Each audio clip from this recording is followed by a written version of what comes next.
Welcome back to Overhead Athletics. I'm joined by Broder. He's 15 years old, 6'3", 6'4". A lot of height here, a lot of capacity for improvement, a lot of potential. His ceiling's pretty high. We got to make sure that we maximize it. He's had a little bit of wear and tear, overuse at the elbow. Nothing major, a little bit of posterior elbow impingement. If you're sitting at home with a little tricep tendonitis, posterior elbow impingement, you got to start implementing a routine that works on this system, and then your entire body. We're going to focus on these two things because you got to have targeted, isolated work that you can build magnitude of capacity and strength. You're actually training tissues around the shoulder and the elbow. Then you can integrate in. We're doing full body stretching protocols. We're doing core stability training. We're working on the way that he sequences his throw, but most importantly, we got to have the foundation to build upon. So here's what we got with you. This is called towel up the wall. This is the infamous exercise I see done wrong all the time online. We put this exercise together years ago, and actually the founder, Ed Martell, puts this online, and then a lot of people bastardize it and take the exercise, and then they're not doing it right. We want to make sure that athletes are doing this exercise the way it needs to be done to actually alter how the shoulder blade articulates with the glenohumeral joint or with the humerus and with the thoracic rib cage here. So the exercise, he's trying to pull the entire time and externally rotate. He's going to move up the wall nice and slow. He's trying to rip the towel, so he's actually activating the rotator cuff at the same time that he trains the serratus up and under. Now he's pushing the elbows into the wall. He's not letting the wrists get inside the elbows. We're trying to get the wrist outside the elbows as he comes up the wall, nice short distance and down. So let's see it.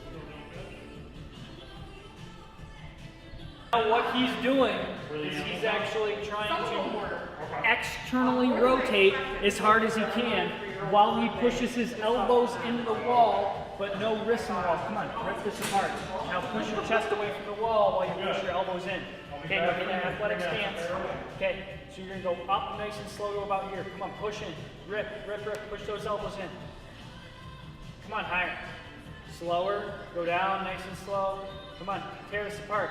See, his elbows are getting outside the wrist. Get your elbows in. Keep your wrists out. Go. Up, up, up, up, up. Slow. Push your chest away. Push into my hand. Push, push, push. Push, push, push. Now I'm trying to push him into the wall. Give him a cue. Okay, down. Come on. Tear it. You're not tearing it. Get your elbows in. Keep your elbows in. Wrists out. Elbows in, wrists out. Up. This towel up the wall. It's a very difficult exercise when done properly. If you can do 8 reps, you're an absolute beast. Like I said, no way in hell you're doing 15, 20 reps on this exercise. Not if you're doing it right. Come on, you're losing it. You're losing it. Now, if you just go up the wall and do one of these, yeah, you can do that all day. You're not actually training in capacity of any tissues. Pretty tough. Yeah. How many was that? You know? 4, I think. 4? Not easy, was it? Yeah. Not easy. So that's number 1 that he's going to do in his program. He's going to do that for 2-3 sets. So go ahead and just grab out one more set here. So now we're starting to combine things. Okay, we're starting to combine our scapular, periscapular work, working on the serratus muscle while he's training some isometrics through varying degrees of elevation. Go a little wider with your wrists. Good. Get this under here with his rotator cuff. So he's training the rotator cuff isometrically through varying degrees. Come on, tear it, push your chest away. Good. Don't go too high. Keep good cervical posture. So I'm always training everything. Tear that thing apart. So it's not enough. Just like we did in our altering the position of the scapula and the ribcage video years ago, it's never enough to just go up the wall and then come off with no resistance. If you can do a band on this, and we're talking about someone that's exceptionally strong, we can make this super difficult for the strongest of athletes by just having them isometrically. Come on, you're not tearing this thing. Tear it, push those elbows into the wall hard. As hard as you can, push the elbows in. You can start to see fatigue right there when he's done. He's gonna build up to 2 to 3 sets of 6 to 8 reps. Right now, he's maybe doing 2 sets of 5 reps. That's fine to start. Now you can throw that down. Make sure you're doing towel up the wall properly. Now you're gonna come here.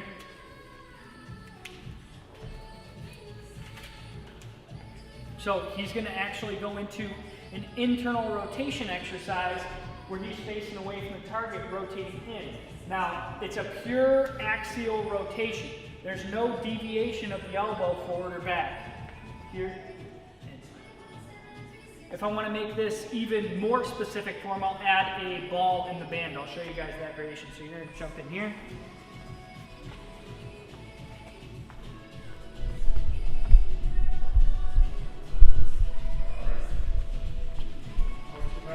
Now let's get a ball in the band. Relax. Come out this way, right here.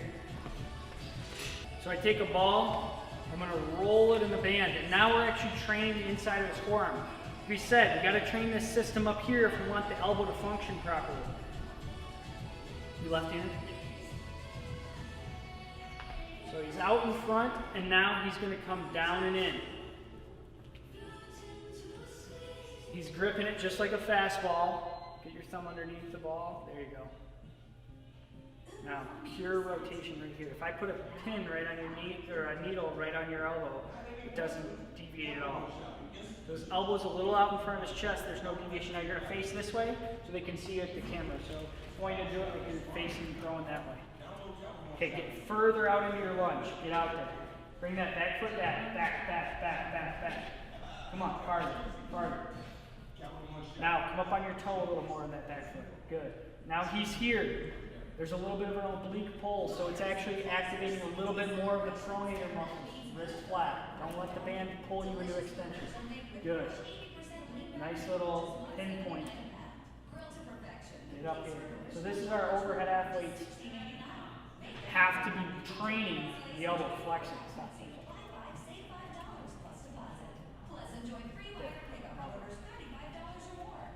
Don't let the elbow extend. Don't let your wrist extend.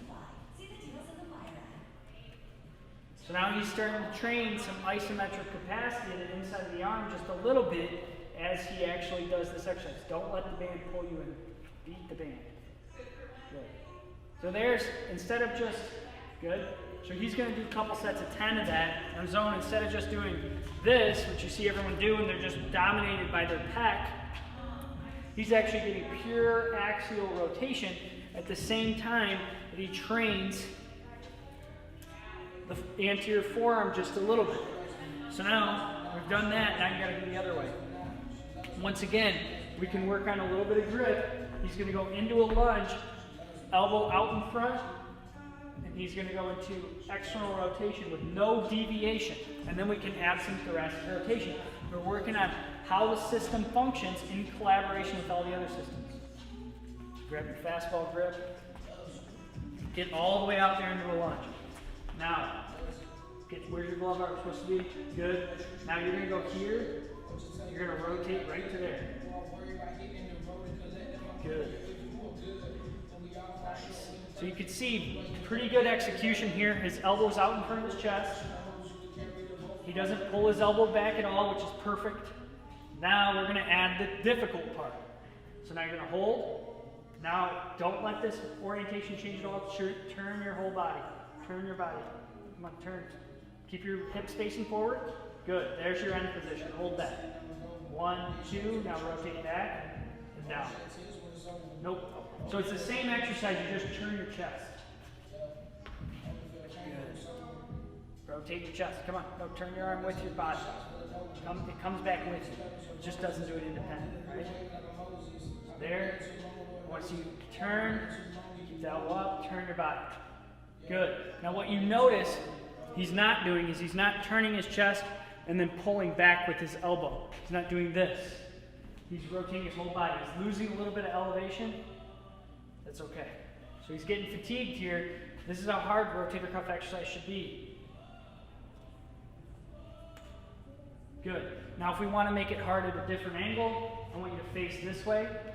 Face this way. Not so much. Right there, getting that deep lunge. Good. Now you're going to do the same exercise. Keep your elbow up in front. Go. Come on, get up there. Good. Now turn. Come on, turn everything. Right to there. So now it's hard at the very end. Come back.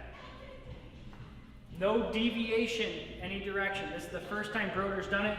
This is pretty good for the first time. Right here. Don't let this shrug. I'm always working on scapular positioning, proximal humeral head positioning. Don't let your elbow drop, keep it right there. Good. Keep your elbow up.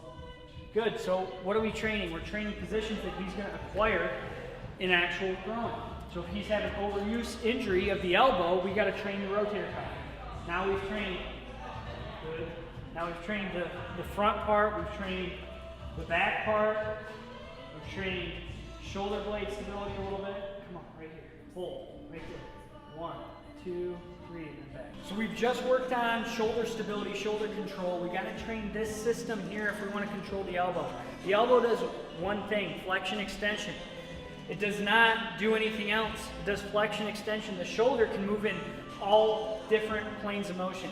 It has 3, but potentially 6 degrees of freedom, depending on how you look at it. So it's going to dictate what happens here. Just like the hip dictates what happens at the knee in combination with the foot, we got to train the shoulder if we want to control where the elbow's at. So anyone that's getting gunked up in the elbow, a little bit of pain, soreness, we got to train the shoulder.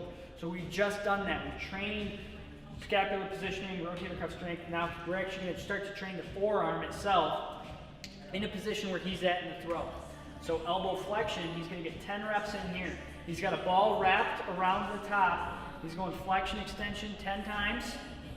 And I'll have him go 10, and then he's going to go into 10 elbow extension with pronation. Keep that elbow there. It's a full flexion to extension with pronation, which is what happens at the end of the throw. And this is really important with a guy that's had some discomfort in the back of the elbow, is actually training the triceps itself. So if you can turn, just like we're doing. Now, this band is actually pulling obliquely, so it's giving him a little bit of valgus. If you're having active elbow pain where it's actually bothering you, you're not going to do this yet. If you're not having elbow pain and you're a thrower, you should start to implement this sort of exercise. Just give me a couple reps here. Good positioning of the elbow, nice wrist curls. Now he's going to go into his pronation. This actually makes it a little harder in the pronation and actually pulls him in a direction that's more specific to the throw. Now he's working on hamstring flexibility with a straight front leg at the same time he does this exercise. So here's your towel up the wall, done the right way. Your rotator cuff exercise in the position where he's at in the throw. Tricep, forearm exercise in the position that he's going to be at in the throw. Make sure to subscribe. We'll see you guys in the next video.